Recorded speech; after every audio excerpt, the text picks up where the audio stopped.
Hi everyone, it's Carolyn from True Crime Chat with Mommy Ramblings, and I'm here to tell you about the things that you should know about the Mollie Tibbetts case. The trial is going to start with untelevised jury selection on Monday, May 17th. That's expected to take approximately 2 days. Trial could start as early as Wednesday, the 19th. A lot of you know about this case, some of you don't, so I figured that since we're going to be covering the trial, give you some facts that you should know going into it, and let's just start from there. I did some of this in last night's live, but things get lost. People were asking, so I figured, okay, let me make its own video. So let's see what you should know going into this. Mollie Tibbetts lived in Brooklyn, Idaho. She was 20 years old. She was a student at the University of Iowa.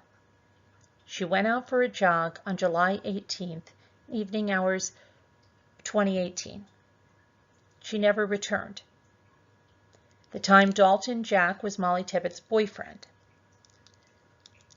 The community came together. People searched like crazy. There were all kinds of signs put up in just about every store window, and they had this search ongoing for Mollie. Her father flew in from California. Her mother was very involved, and everyone was just coming together and searching for Mollie. On August 20th, with the help of surveillance camera footage, they were able to narrow down a suspect, and that suspect was Christian Bahina Rivera, and they took him in for questioning on August 20th. He eventually confessed and took authorities to her body in a cornfield. We are going to go through next the actual affidavit so that you can hear more of the details.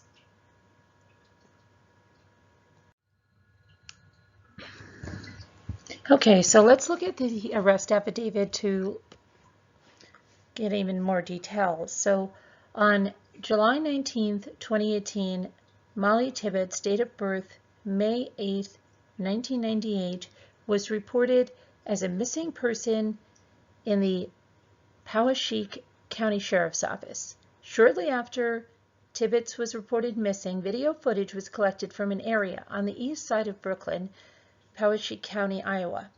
The video was from the evening of July 18, 2018.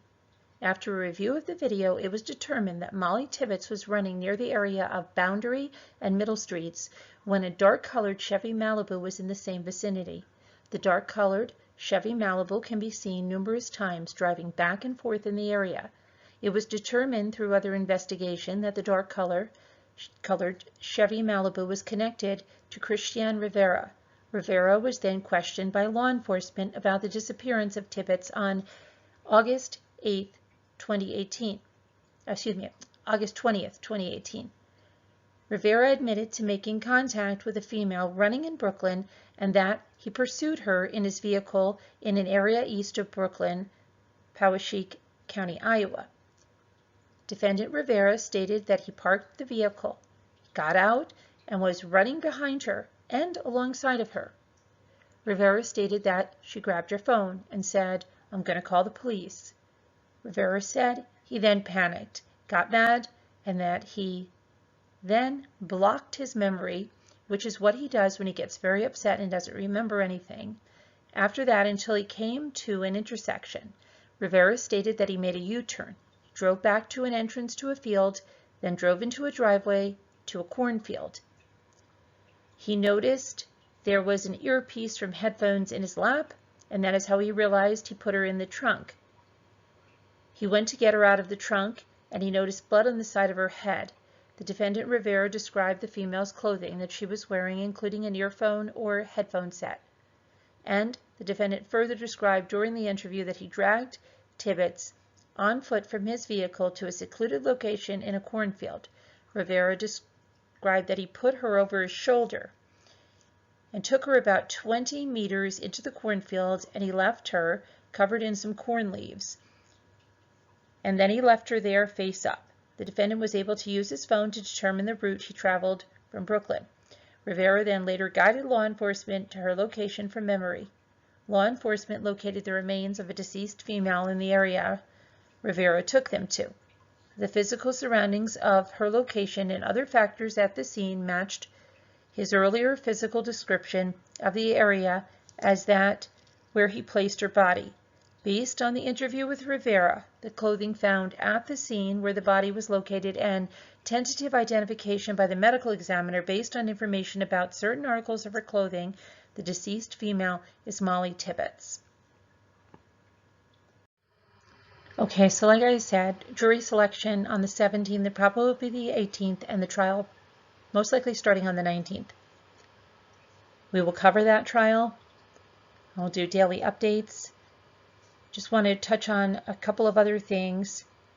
While her father said that it was so great, this community coming together and everybody really looking for Mollie, that when the suspect was in custody and it was learned that he was here illegally working in this farm area for about 5 to 7 years,